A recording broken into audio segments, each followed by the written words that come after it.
So if you had told me 3 months ago that I'd be standing in front of you presenting another superintendent's proposed budget, I would have told you I really don't think that will happen. But here I am presenting a new budget to you for fiscal year 21.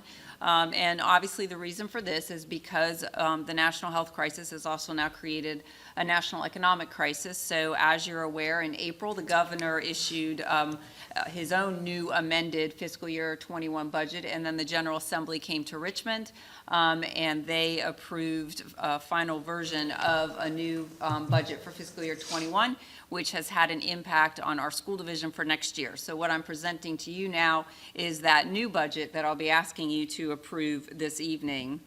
So just as a reminder, what we always do or have some budget priorities, this is what we used obviously when we went into budget planning way back in December, and for that budget that we produced in March, but to provide a compensation increase for all employees and to maintain and enhance all of our instructional programs. Unfortunately, what you're going to see is we're no longer able to meet both of our budget priorities, and I'll explain that as we move through.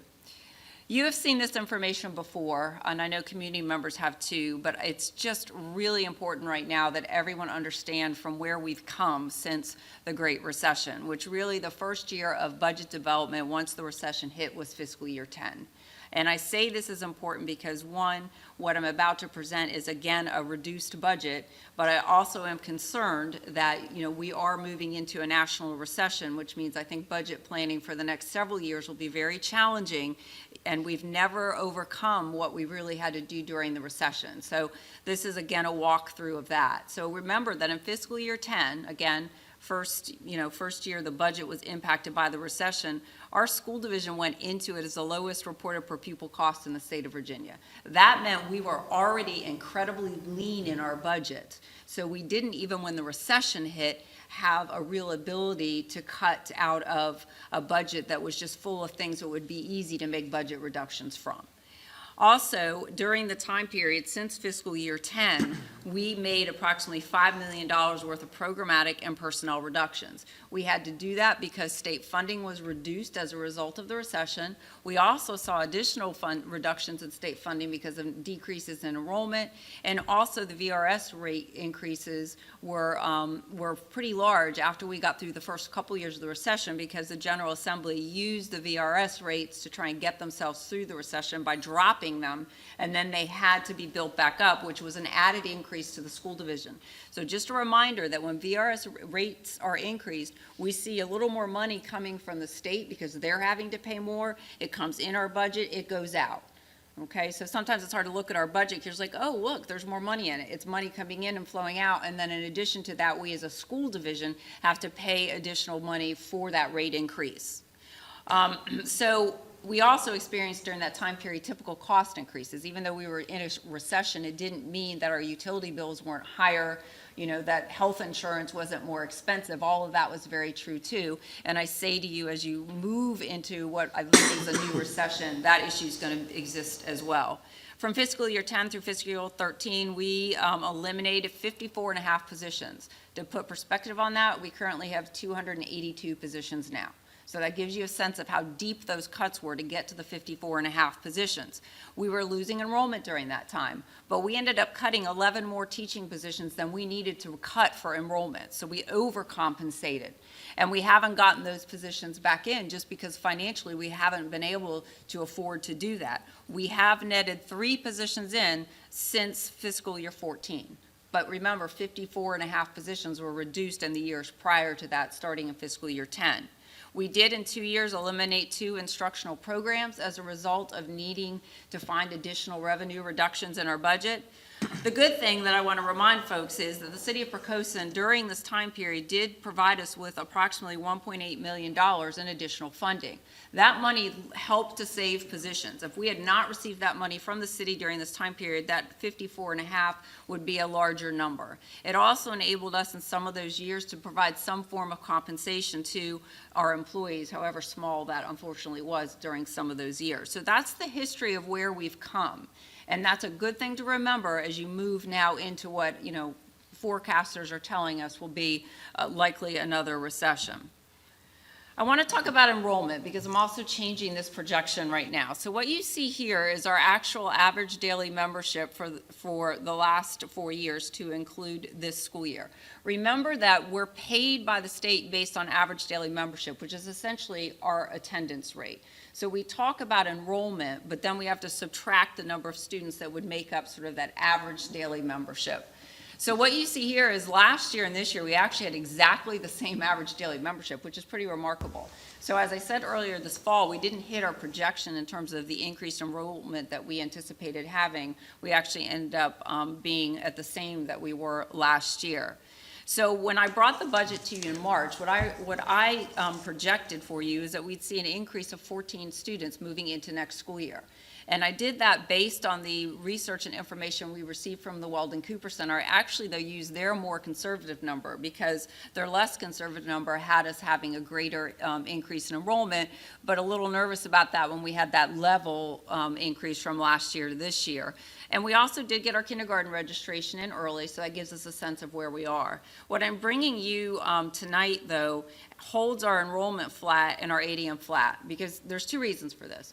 One, with the virus, with the experience that we've had with this pandemic, there's a little concern that some parents, even if we go back into school as normal next year, that parents may choose not to enroll their students and keep them home because they're concerned about their students' health. Although obviously the school division would take every step necessary to protect our students' health.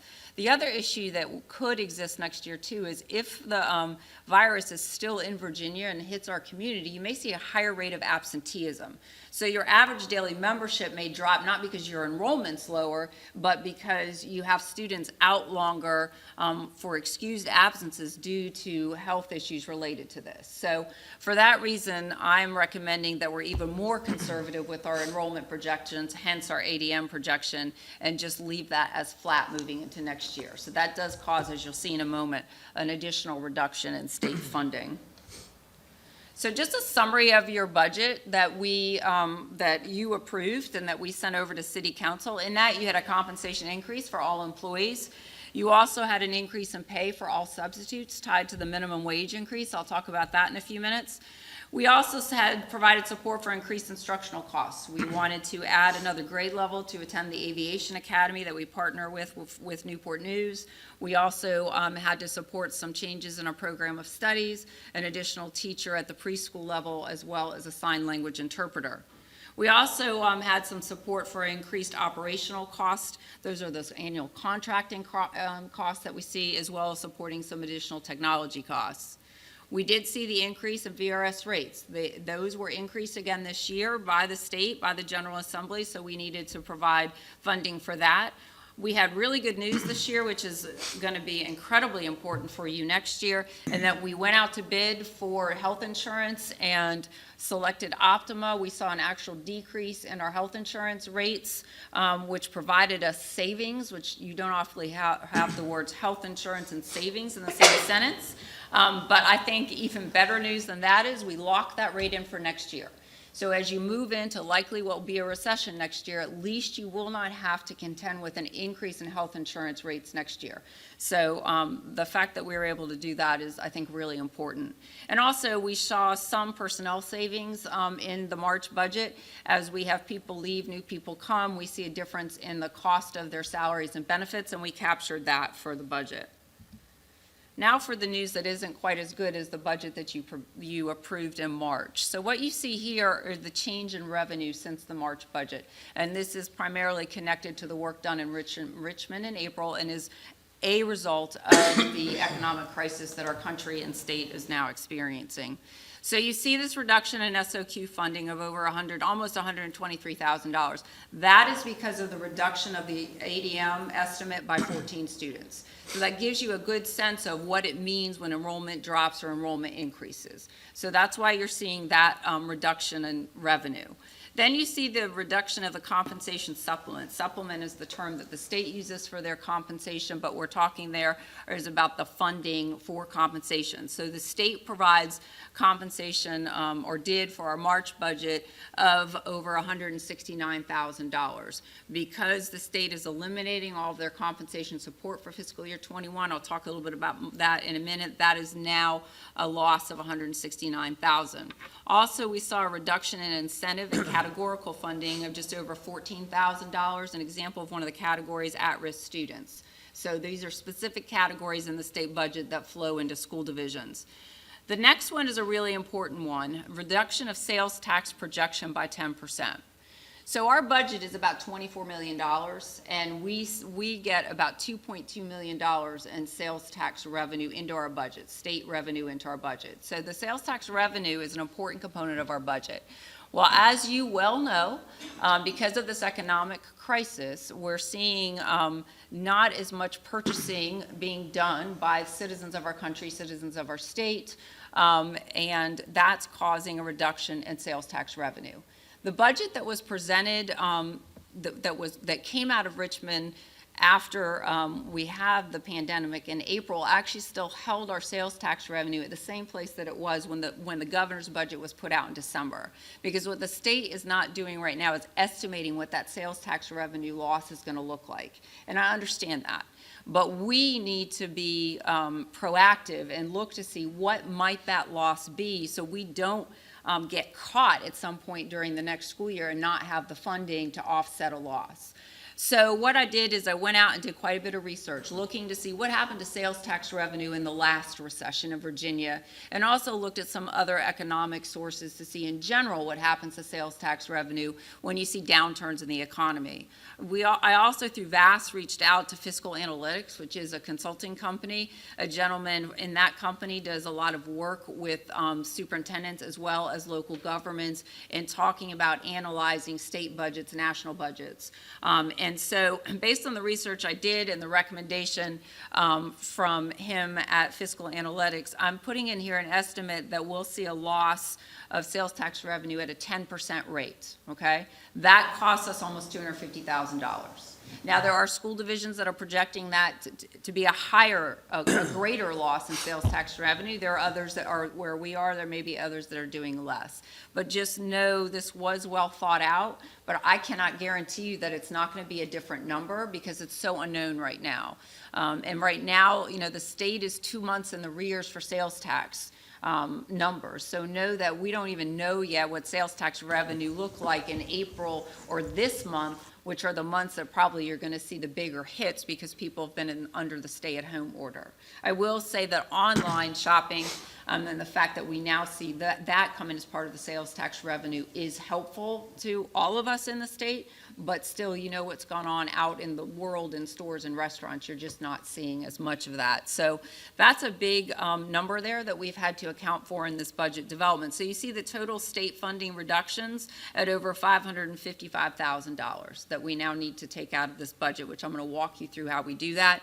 In addition, there's a slight reduction in what we call local revenue because of a change in compensation. Aramark actually reduces what they pay for us slightly for an employee that is an employee of ours. So the total comes down to a loss of $556,000.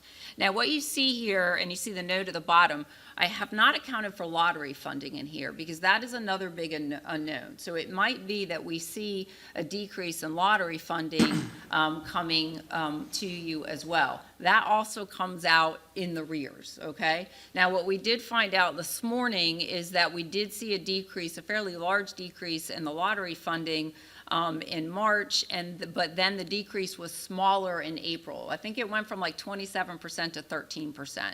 So they're thinking maybe that people are now out because we're in phase one, so the lottery might pick back up. So in terms of this year's budget, we're seeing an impact in it, but we're able to handle that. But it might be by the time we're getting into your next year's budget, lottery is maintaining at a fairly level. Do know in this budget I'm presenting tonight, while you don't see lottery specified in here, we do have a budget that if that starts to drop, you'll be okay. Now, if everything starts to drop, you know, then it might be a little different story here, but we can handle that within this budget. So let me just briefly talk about the compensation increase, or in this case, what's now going to be a decrease. So remember that originally the General Assembly funded a 2% compensation increase for SOQ funded positions. So once again, I know you guys think I'm a broken record, but who knows, somebody new might be watching us on TV. So SOQ funded positions, that is only 69% of our positions, because again, we have teaching positions beyond the minimum that are required, because that's what everyone needs to do for our students. And also then, when they're paying compensation, it's only 67% of that 69%.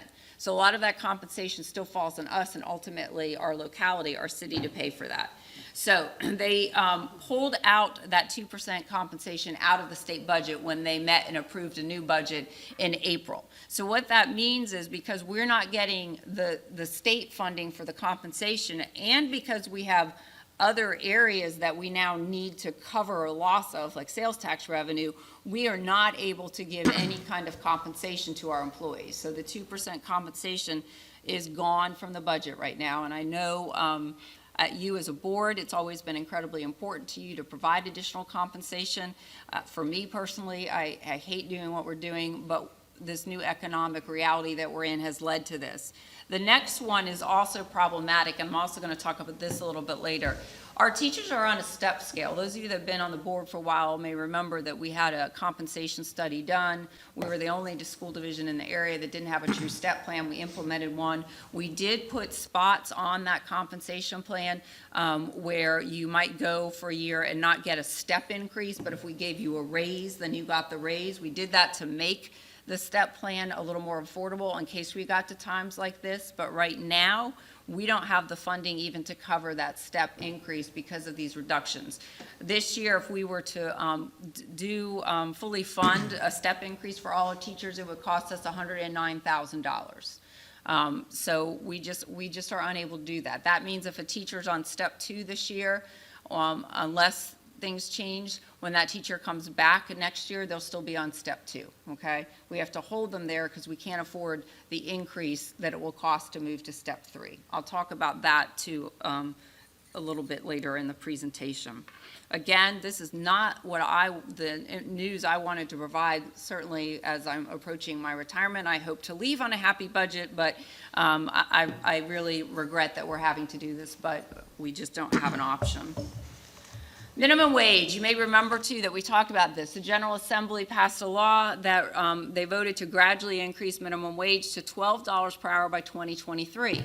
So they had a requirement for next year to move minimum wage up to $9.50, and I believe it was in there for January.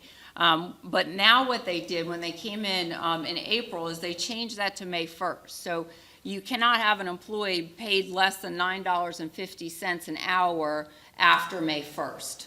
What we did, because we had to raise the substitute rates for paraprofessionals and clerical positions in order to meet the minimum wage requirement, and we were doing it at the start of the year, so we would just carry it through.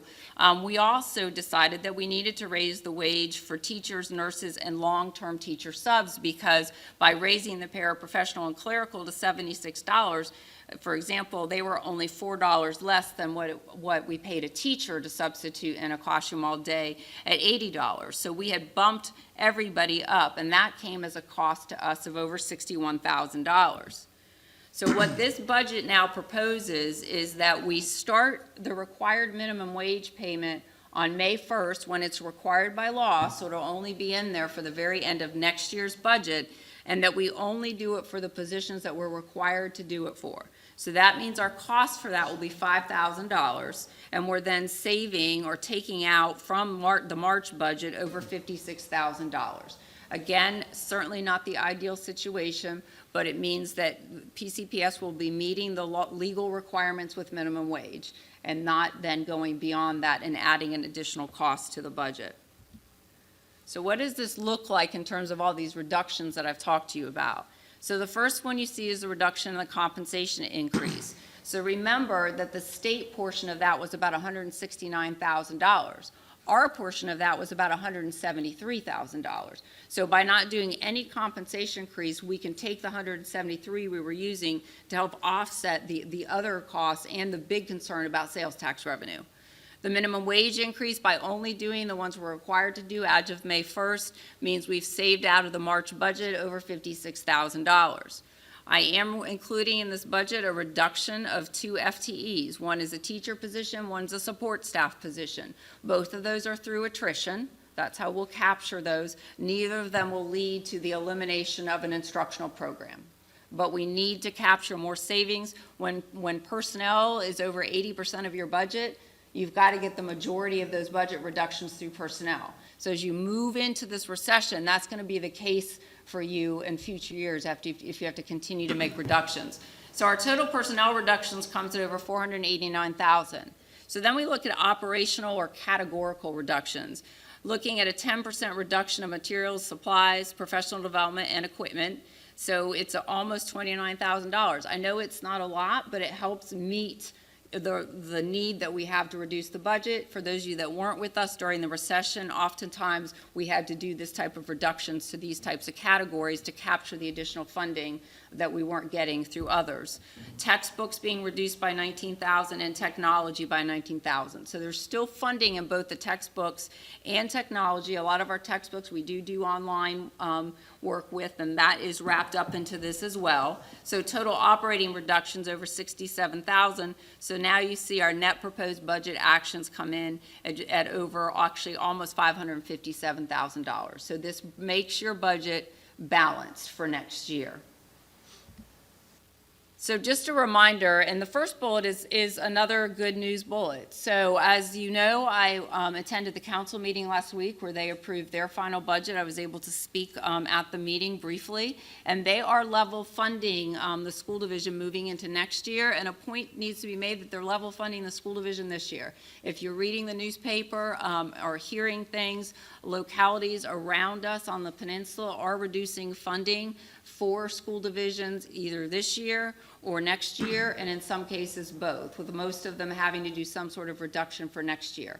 So we are very fortunate right now that the city is trying to do its best to leave us whole in terms of local funding.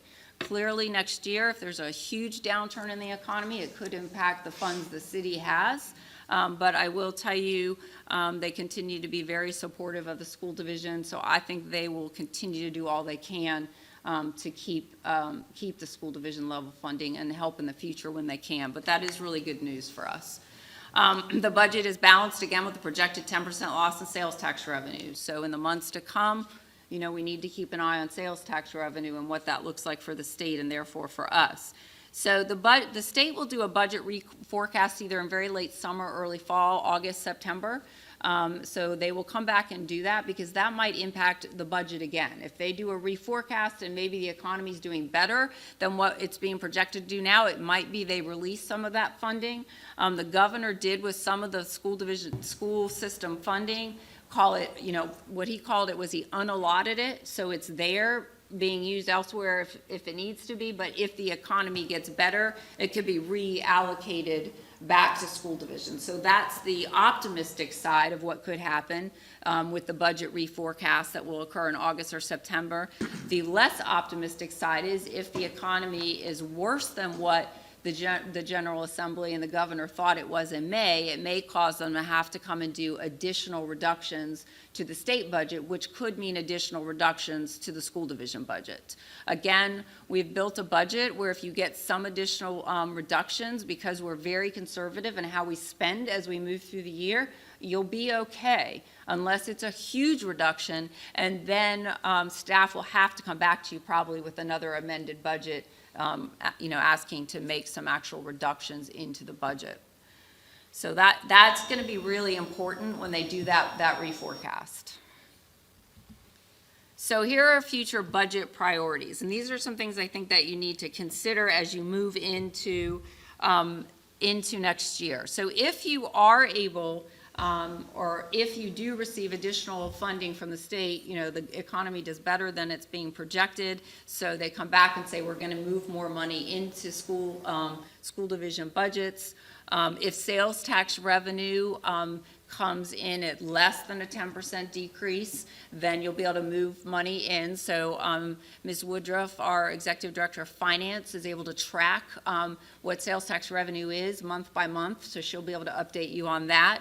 So if you were to see that or additional lottery funding comes in above what we're receiving at this point, I would highly recommend that you consider providing your teachers with a step increase to prevent the compression of the scale. So remember I said, if you're a teacher who's on step 2, right now you're going to be on step 2 next year. So where it becomes problematic is then the following year you're going to hire new teachers. So if you're the teacher who's on the first step in the school division's step plan now and you stay there, a new teacher gets hired and comes in on the same step that a current teacher is on, even though that teacher's been teaching here at that point for 2 years. That's the compression of the scale issue. After the recession, school divisions around Virginia, including all the ones on the peninsula, had the problem of having to readjust because of the compression once they came out of the recession. Again, we built some bands in to help it make it more affordable. It's just not affordable enough right now. So I do highly recommend that you consider moving forward with the step increase. Again, that was $109,000 if you are able to get another $109,000 into the budget. Obviously, too, I would consider doing the increases for teacher and nurse substitute pay to align with the other increases. Even if you started those later in the year as well, that would be something to consider. Provide some form of compensation for all employees. I know it's always a goal for you, so certainly that would be something to consider. I put the step increase plan in here first before the all employees because of the problem of compression. If you could avoid that in future years, it would be helpful. Again, to obviously reduce or eliminate those categorical funding decreases, and if possible, get those 2 FTEs back in the budget. You're not cutting those FTEs for enrollment. You're cutting those FTEs because we've got to find money to reduce the budget, okay? So again, where is the budget present and future? I say this, but it's never more important than now. The state's not fully reinvested in K-12 since the recession, and I think we're about to hit another recession. So it really makes it tough on public education right now in the state of Virginia, K-12 public education, because you never quite got out of where you were, and you're about to go back to where you were on a very limited budget. Again, I have to say that the state still doesn't provide any direct funding for construction or maintenance. That's not changing, and certainly if we move into a recession, I don't see that being added back into budget, despite some recognition in Richmond that that is something that needs to be considered. I do want to mention while I'm talking about that the middle school project continues to move forward. Our architects are working diligently and doing the design work. We just took a look at the 40% plans, and we'll be soon getting to look at another set of plans.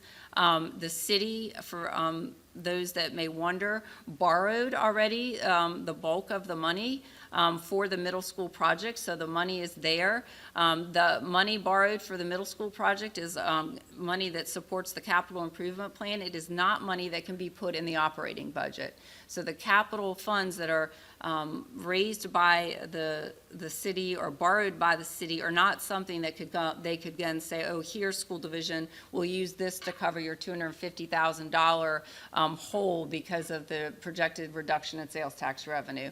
They are two totally different funding sources and always need to remain separated. So you don't want to put one-time funding in your budget. We have received some funding through the CARES Act, $56,000, but that is one-time funding. So we can't use it to fill these holes because then you're just going to find that money again. We are able to carry that money forward, so the recommendation that I've made and what we'll do as a division is move that money, so if you have a particularly hard year next year, it might help you get through in terms of some of those expenses, especially you might have if you have to do some different things in buildings because of social distancing and the like if students go back in the building. So I just wanted to remind folks that the project continues and why we're able to do that despite the fact that we're now at the start of a recession. So again, as a result of this national crisis, we just got to continue to remember that the funding situation could get worse for next year and also for years to come. It could be that it's not as bad as it's being projected. It's a real question mark right now. And I know that VDOE will continue to push out information as they get it. But you won't get another solid look, I don't think, at state budget until you get into the late summer, early fall. Certainly, you can monitor what's happening nationally through other sources. So that is the budget presentation for the new amended budget that I ask that you approve this evening. Thank you. Do I have a motion to approve the presented budget? So moved. Second? Second. Questions, comments? On that step plan again, how is that going to affect retirement? Well, that means if somebody, let's say, is on step 30 and counted, or step 29 and counted on moving to 30, which would raise their, final salary. Let's say they were going to retire at the end of next year. They're not going to get, if there's an increase there, they're not going to get that increase. So it would impact if they're going for their average, because for retirement, your retirement's based on your average 3 highest years. So yes, that might hurt that. So you might see teachers who stay longer if they want to try and bump that back up because there's no compensation increase. So they were, some were counting on the 2% increase. And, during the last recession, we saw some that stayed in part for that reason, in part to maintain health insurance. And we did do, at one point during the recession, we did have an incentive to encourage some retirement because it was a way of getting savings, and one that was affordable for us. It might be something that you'll need to look at again in the future. But yeah, so that's how it could impact retirement. And just clarity for anybody watching at home. The steps and years of experience are two separate things. So you could have a teacher with 5 years experience and they can only be on like step. Typically, you're not going to see that because they're pretty close. Where that's going to happen is if this compression happens and you're having to hold them at the step. Most of them, it pretty well correlates with their years of service. But for people that we hire outside who you might put in the middle of the scale, it doesn't fully account because perhaps their years of service were in something that wasn't quite the same as teaching, so they're not getting counted for it. Anybody else? I mean, I think it's safe to say on behalf of the board that, we're frustrated, just like many of our teachers are at this point. I think the general consensus is, from the teachers that I talk with, that some are working harder than they ever have with the result of this pandemic. And I think going into next year at the board, we were fairly pleased with the budget and the direction it was going. So it's certainly an unfortunate set of affairs across the country, but also here locally for our teachers, who are certainly some of the best in the state of Virginia. So sentiment and the negative thoughts are, certainly pretty common by a lot of us board members. And I know we'll make a conscientious effort to go back and do the right thing as more funding makes itself available, hopefully, in the coming future. Teachers can just hang in there with us and, through what it's pretty safe to say is a very lean budget year for not only next year, but maybe for years to come. So. It's also important to throw in there that not only has the state reduced funding and not invested in education, like you said, but on top of that, they have put out numerous mandates that is added to our budget. So just a 1-2 punch there. And I don't anticipate that won't continue to happen either, so. Oh, yeah. Sadly. Absolutely not. Anybody else?